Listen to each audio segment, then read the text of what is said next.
Hello friends, welcome to the aroma eats. இன்னைக்கு நம்ம சேனல்ல முட்டைக்கோஸ் வச்சு ஒரு சூப்பரான நார்த் இந்தியன் டிஷ் தான் பார்க்க போறோம். அது என்னன்னு பார்த்தீங்கன்னா கேபேஜ் கோஃப்தா கறி. அதாவது முட்டைக்கோஸ் வச்சு ஒரு உருண்டை குழம்பு தான் செய்ய போறோம். யூஸ்வலா முட்டைக்கோஸ் வச்சு பொரியல், கூட்டு இந்த மாதிரி தான் செய்வோம். ஆனா இந்த கோஃப்தா கறி ரொம்ப டிஃப்ரெண்டா இருக்கும். குறிப்பா குழந்தைங்க முட்டைக்கோஸ் அப்படின்னாலே விரும்பி சாப்பிட மாட்டாங்க. இந்த மாதிரி நீங்க செஞ்சு கொடுத்தீங்கன்னா கண்டிப்பா அவங்க விரும்பி சாப்பிடுவாங்க.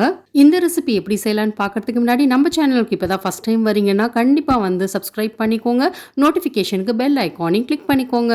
ஃபஸ்ட்டு உருண்டை செய்கிறதுக்கு தேவையான பொருட்கள் பார்த்துடலாம். ஒரு பாத்திரத்தில் திருகின முட்டைக்கோஸ் 1.5 கப் எடுத்துக்கோங்க. முட்டைக்கோஸில் தண்ணி நிறையா இருக்கும். அதனால இதோட தண்ணியை இந்த மாதிரி புழிஞ்சு எடுத்துக்கோங்க. இல்லை அப்படின்னா உருண்டை செய்யும் போது அதோட தண்ணி நிறைய விட ஆரம்பிச்சிரும். அப்புறம் உருண்டை ஒழுங்காக வராது, குழ குழன்னு ஆகிடும். இந்த சின்ன சின்ன டிப்ஸ் அண்ட் ட்ரிக்ஸ் ஃபாலோ பண்ணிங்கனாலே கோஃப்தா கறி ரொம்ப சூப்பராக வரும். இதோட தண்ணியை தூக்கி போட வேண்டாம். இந்த தண்ணியை சப்பாத்தி மாவு பிசைறதுக்கு இல்லைன்னா கிரேவிக்கு யூஸ் பண்ணிக்கலாம். இதுல பொடியா நறுக்குன இஞ்சி பூண்டு ஒரு 2 டேபிள் ஸ்பூன் சேர்த்துக்கோங்க. சின்ன சின்னதா நறுக்குன ஒரு வெங்காயம், அப்புறம் தனி மிளகாய் தூள் 1 டீஸ்பூன், கரம் மசாலா 1/2 டீஸ்பூன், உப்பு தேவையான அளவு, அப்புறம் கடலை மாவு 2 டேபிள் ஸ்பூன், கார்ன்ஃபிளவர் மாவு 1 டேபிள் ஸ்பூன், லாஸ்டா இதுல ஜீரகம் ஒரு 1/2 டீஸ்பூன் சேர்த்து இதை நல்லா கலந்து விட்டுக்கோங்க. பார்க்கறதுக்கு மாவு ட்ரையா இருக்கிற மாதிரி இருக்கும். கொஞ்சம் அழுத்தி பிசைஞ்சிங்க அப்படின்னா அதோட தண்ணி இன்னும் இருக்கும்.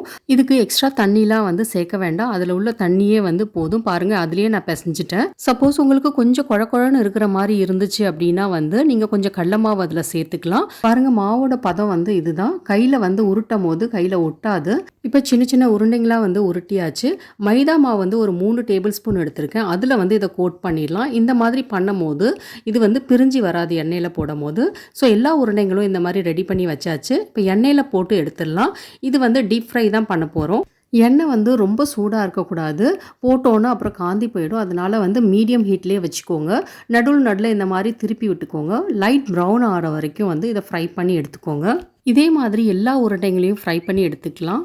அடுத்து அரைக்கிறதுக்கு தேவையான பொருட்கள் பார்த்துடலாம். இதுக்கு வெங்காயம் ஒரு 2 எடுத்திருக்கேன், தக்காளி 3, இஞ்சி 1 இன்ச்சு, பூண்டு 6 to 7, அப்புறம் முந்திரி 8 to 10, உப்பு ஒரு 1/2 டீஸ்பூனு, சில்லி பவுட்ரு ஒரு 1/2 டீஸ்பூனு, மல்லித்தூள் 1 டீஸ்பூனு, அப்புறம் தண்ணி ஒரு 1/4 கப்பு. இதெல்லாம் சேர்த்து நல்லா வதக்கிக்கோங்க. இதை மூடி வச்சு ஒரு 5 நிமிஷம் லோ ஃப்ளேம்லேயே குக் பண்ணுங்கள். நல்லா குக் ஆகிடுச்சு. இதில் எண்ணெயெல்லாம் சேர்க்கணுன்னு அவசியமே இல்லை. அந்த தண்ணியிலே நல்லா வெந்துடும். இப்போ இதை நல்லா ஆற வச்சிடலாம். ஆற வச்சு ஒரு மிக்ஸி ஜாரில் ட்ரான்ஸ்ஃபர் பண்ணி அதை நல்லா நைஸாக அரைச்சி எடுத்துக்கலாம். பாருங்கள், இந்த மாதிரி நைஸாக இருக்கணும். அடுத்து கிரேவி எப்படி செய்யலான்னு பார்த்துடலாம். அதுக்கு ஒரு கடாயில் 2 டேபிள் ஸ்பூன் அளவு வெண்ணெய், அப்புறம் எண்ணெய் 1 டீஸ்பூனு, ஜீரகம் 1/2 டீஸ்பூனு, அப்புறம் பட்டை 1, கருப்பு ஏலக்காய் இருக்குல்ல அது 1, பிரியாணி இலை 1, அடுத்து அரைச்சி வச்சுருந்த வெங்காயம் தக்காளி பேஸ்ட்டு இதெல்லாம் சேர்த்து நல்லா கலந்து விட்டுக்கோங்க. அந்த மிக்ஸி ஜாரில் கொஞ்சம் தண்ணி ஊற்றி அதையும் இது கூட சேர்த்துக்கலாம். அடுத்து நம்ம முட்டைக்கோஸ் புழிஞ்சு வச்சுருந்தோம்ல அந்த தண்ணி கொஞ்சம் இருக்கும், அதையும் இதில் சேர்த்துக்கோங்க. இதோட மஞ்சத்தூள் ஒரு 1/2 டீஸ்பூனு, சில்லி பவுடர் 1 டீஸ்பூனு, மல்லித்தூள் 2 டீஸ்பூனு, உப்பு தேவையான அளவு பார்த்து சேர்த்துக்கோங்க. முன்னாடியே நம்ம உப்பு சேர்த்துருக்கோம், அதனால் தேவைப்பட்டுச்சுன்னா அதுக்கேற்ற மாதிரி சேர்த்துக்கோங்க. இதை மூடி வச்சு ஒரு 5 நிமிஷம் லோ ஃப்ளேம் குக் பண்ணுங்க. கிரேவி நல்லாவே வதங்கி கொஞ்சம் சுண்டிடுச்சு. இந்த ஸ்டேஜில் தான் நம்ம ஃப்ரெஷ் க்ரீம் சேர்க்கணும். ஒரு டேபிள் ஸ்பூன் அளவு சேர்த்துக்கோங்க.